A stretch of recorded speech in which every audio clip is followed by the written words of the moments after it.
네, 안녕하세요. 이학 박사 김현우입니다. 네, 오늘의 주제는 건강의 척도로 요즘 많이 보고 있는 이 장내 미생물에 대해서 한번 얘기해 보도록 하겠습니다.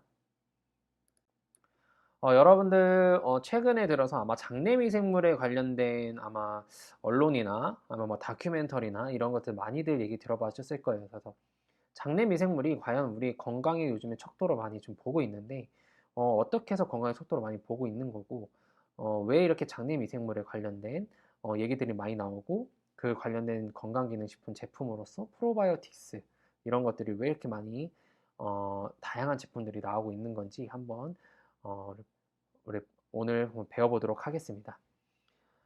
장내 미생물이라는 것은 쉽게 얘기해서 우리 장 안에 있는 모든 미생물을 총칭하는 거예요. 장내 미생물이라는 거는.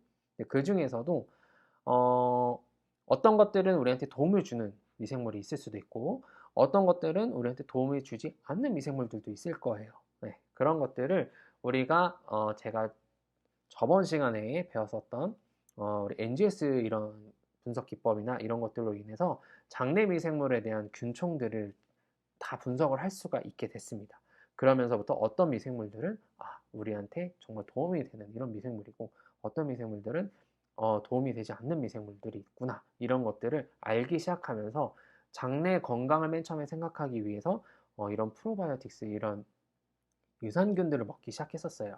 그런데 이게 여기에서만 끝나는 문제가 아니다라는 것, 이런 연구 결과들이 발표가 되면서부터 이런 프로바이오틱스, 장내 미생물의 연구가 정말 끊임없이 많이 진행이 되고 있는 실정입니다. 네, 한번 조금 더 디테일하게 제가 설명해 볼게요. 제가 아까 말씀드렸던 이런 장내 미생물이라는 거는 이런 유익균 그리고 유해균이 있을 거라고 제가 얘기를 드렸었어요. 그런데 이 두 개뿐만 아니라 이 중간균이라는 이 균도 있습니다. 중간균이라는 거는 말 그대로 우리한테 이득이 되는 것도 아니고 해를 끼치는 미생물도 아니에요. 정말로 그냥 기능성이 그냥 중간이에요. 이도 저도 아닌 애들입니다. 그러니까 실제로 이 전체 균총의 그 비율을 따져보게 되면은 유익균하고 유해균 같은 경우에는 각각 많아봤자 뭐 한 10에서 20% 정도밖에 차지하고 있지 않습니다. 나머지 약 한 70%, 60%, 70%는 다 중간균이 차지하고 있어요. 이 중간균이 차지하고 있습니다. 근데 여기에서 가장 중요한 게 하나가 밝혀지게 되는데요. 그게 뭐냐면, 자, 유익균이 유해균보다 더 많은 비율로 지금 현재 장내 미생물이 이루어져 있다라고 하면은 이 중간균이 유익균처럼 행동을 하기 시작합니다. 네, 중간균이 다 유익균처럼 행동을 하기 시작해요. 그러면 중간균도 결국에는 우리한테 유익균처럼 행동을 한다라는 거죠. 근데 반대로 유해균이 유익균보다 더 많이 있다라고 쳐봅시다. 내 장에 그렇게 되면 안 되겠지만 그렇게 세팅이 되어 치면은 이 중간균은 유해균처럼 행동을 하기 시작해요. 그러면 사실상 전체 비율로 보게 되면 한 8, 90%는 유해균이다라고 볼 수도 있는 거죠. 그래서 사람들이 장내 미생물이 이게 중요하구나라는 것을 알게 된 거예요. 그렇게 했을 때 우리가 유익균하고 유해균들이 어떠한 기능성들을 갖고 있는지 한번 살펴보도록 하겠습니다. 자, 유익균 같은 경우에는 기본적으로 우리는 뭐 장 건강도 있겠지만 장 건강도 있겠지만 그거를 뛰어넘어서 연구를 해보니까 면역력에도 굉장히 많은 영향을 미치더라라는 연구 결과가 있고요. 그뿐만 아니라 뭐 여러 가지 비타민 같은 것들도 합성을 해서 배출해 내기도 하고 그리고 다양한 건강 기능성들을 요즘에는 많이 밝혔습니다. 그래서 다양한 건강 기능성 같은 경우는 뒤에 슬라이드에서 조금 더 안내를 해드리도록 할게요. 근데 이제 유해균 같은 경우에는 그 반면에 되게 질병의 원인이 많이 됩니다. 특히나 뭐 대장 같은 경우는 뭐 대장암이라든지 뭐 이런 질병 원인들이 되게 변비 뭐 이런 질병 원인들도 발생시킬 수도 있고요. 그리고 노화에도 굉장히 많이 일조를 합니다. 노화나 그리고 아니면 우리가 비만 비만과의 연관성. 장내 미생물이 비만과의 연관성이 굉장히 연구가 많이 되었습니다. 비만과의 연관성이. 그래서 사실 이 유해균, 이 웰치균이라는 애가 또 다른 별명이 뭐냐면 비만균이라고도 얘기를 해요. 비만균이라고 아마 한 번씩 들어보셨던 분들도 있으실 겁니다. 그래서 이런 비만균들을 어떻게 컨트롤할 것이냐. 그래서 이런 연관관계 이런 것들이 많이 연구가 되었었죠. 그래서 우리 이 과학자들의 목표는 뭐냐면 우리 장내 미생물들이 이런 유해균들의 비율을 줄이고 유익균들을 더 높이기 위해서 우리가 그렇게 매일매일 프로바이오틱스 제품, 유산균 제품들을 먹는 이유입니다. 네, 그렇다 했을 때 이제 프로바이오틱스에 대한 개념을 조금 더 설명을 드려볼게요. 여러분들이 아마 뭐 다큐멘터리라든지 뭐 제품 소개라든지 뭐 이런 것들을 보게 되면 프로바이오틱스, 뭐 프리바이오틱스, 심바이오틱스 이런 개념들이 한 번씩 들어봤을 거예요. 그리고 어떤 개념인지 많이들 헷갈려 하실 텐데 제가 그 개념에 대해서 한번 설명드려 보도록 하겠습니다.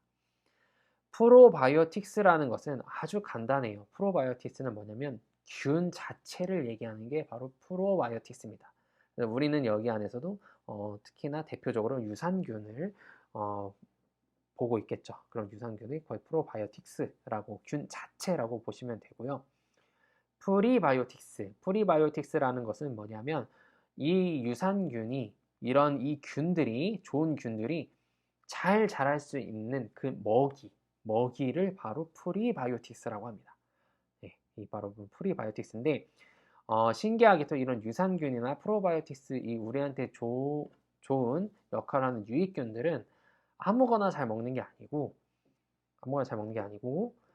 바로 야채에서 나오는 여기에서 유래되는 뭐 셀룰로즈라든지 여기 있는 이 채식에 관련돼서 들어오는 영양 성분들을 굉장히 잘 활용을 해요. 그래서 우리가 장 건강은 어느 정도 채식과 밀접한 연관성이 있다라고 하는 게 바로 뭐 변을 만드는 문제도 있지만은 그걸 뛰어넘어서 거기에는 장내 미생물, 균총을 바꿀 수 있는 것도 큰 일조를 하기 시작합니다. 실제로 육식을 많이 한다거나 아니면 이런 뭐 패스트푸드라든지 이런 것들을 좀 자극적인 기름진 음식이라든지 이런 것들을 많이 먹게 되면은 장내 미생물들이 이런 유해균들이 잘 살아남는 조건으로 바뀌게 돼요. 왜냐면 유해균들은 그런 기름진 음식이라든지 이런 뭐 육식이라든지 패스트푸드 이런 음식들을 훨씬 더 자기 에너지원으로 더 잘 활용을 합니다. 그래서 내가 어느 정도의 채식을 잘 영양을 골고루 섭취하느냐 아니면 좀 그런 패스트푸드, 정크푸드를 많이 먹느냐에 따라서 나의 장내 미생물이 후천적으로도 많이 바뀔 수 있다는 거예요. 그러니까 실질적으로 선천적으로도 어느 것이 있냐면 실질적으로 우리가 아기를 출산을 하게 되면은 모유 수유를 하잖아요. 그럼 모유 안에서도 정말 많은 유산균들이 검출이 됩니다. 그러니까 실질적으로 어떤 제품들은 모유 유산균이라고 해서 모유에서 분리하는 유산균을 또 제품화 만드는 것들도 있어요. 그 초유 안에 많은 면역을 생성할 수 있는 물질들이 많이 배출이 되게 되는데 거기 안에서도 대표적으로도 모유 유산균들이 있습니다.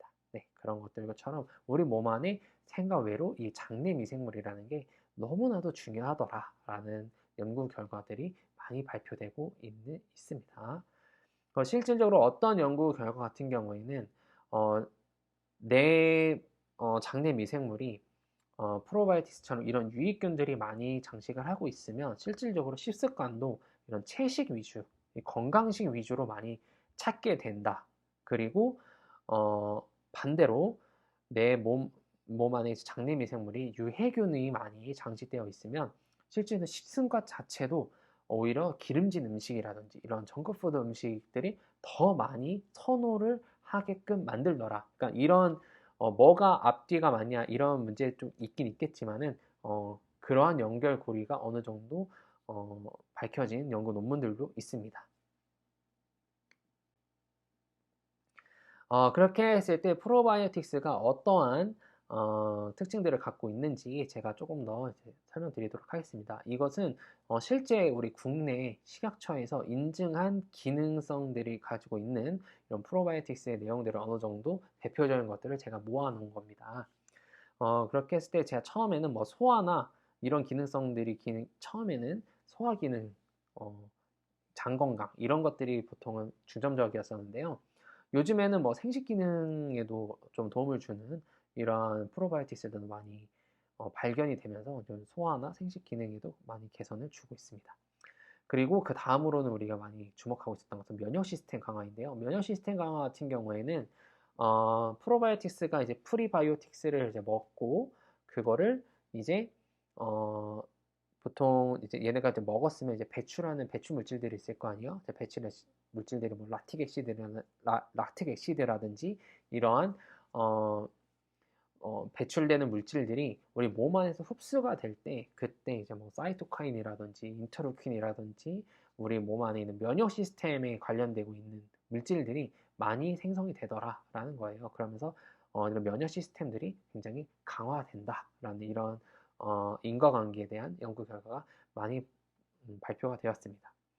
그리고 비만이나 당뇨 관리에 관련된 프로바이오틱스도 있습니다. 이거는 뭐 모든 프로바이오틱스들이 다 이러한 기능성을 갖고 있다라고 보기는 어렵고요. 각자 이런 특수한 프로바이오틱스 이런 균충들 몇 개 같은 경우에는 이런 특수한 기능성을 갖고 있다고 보시면 됩니다.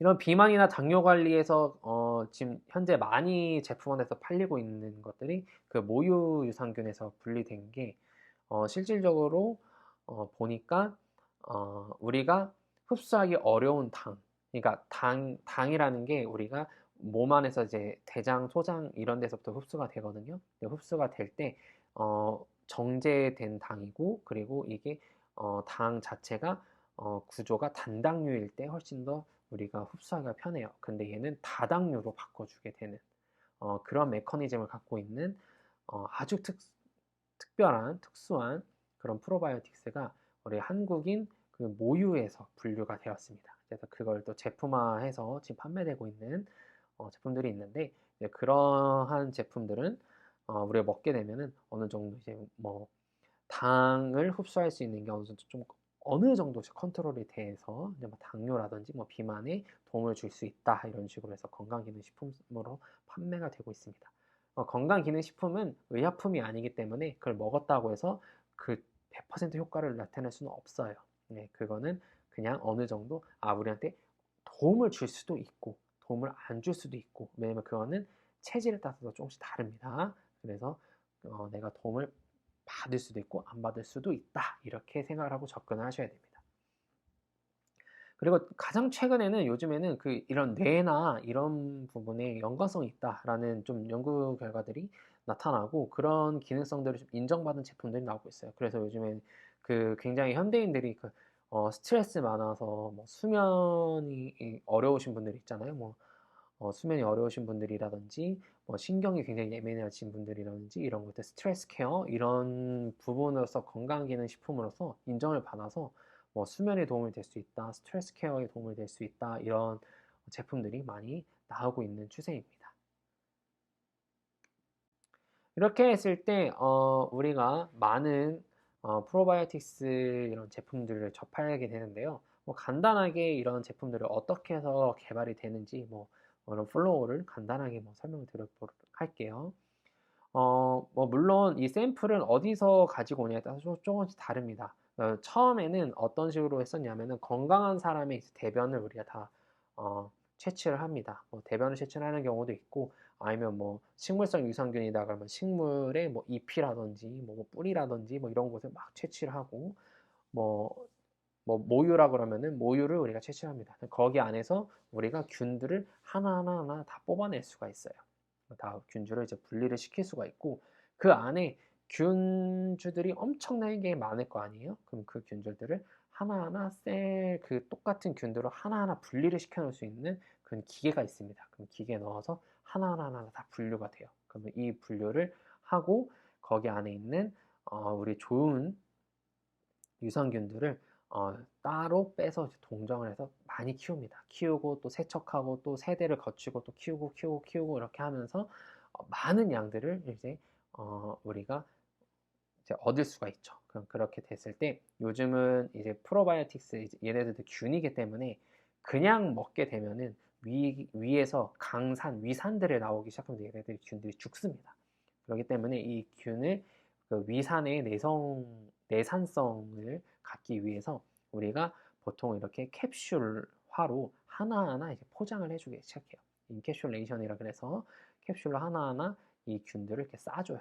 네, 싸주면서 2중, 3중 이런 식으로 이제 싸주기도 합니다. 이렇게 싸준 다음에 이거를 이제 제품을 만들어서 우리가 섭취를 하게 되는 거죠. 그렇게 되면은 우리가 위 산에서는 내산성은 있지만 우리가 소장으로 내려갔을 때는 소장이 나오는 췌장액이나 이런 다른 소화 요소에서는 이 캡슐이 깨지면서 거기에서 프로바이오틱스가 뿅 하고 나오게 되고 뭐 대장 이런 데서부터 프로바이오틱스가 뿅 하고 나와서 장착할 수 있게끔 이렇게 도와주는 기술들이 많이 발전되고 있습니다. 네, 오늘의 발표는 여기까지를 마치도록 하고 장내 미생물이라는 게 우리가 어떻게 구성되어 있음에 따라서 우리 건강에 큰 척도가 어느 척도의 하나로 이제 자리매김을 했었다는 것들에 대해서 오늘 설명드렸습니다. 긴 발표 드려서 감사합니다.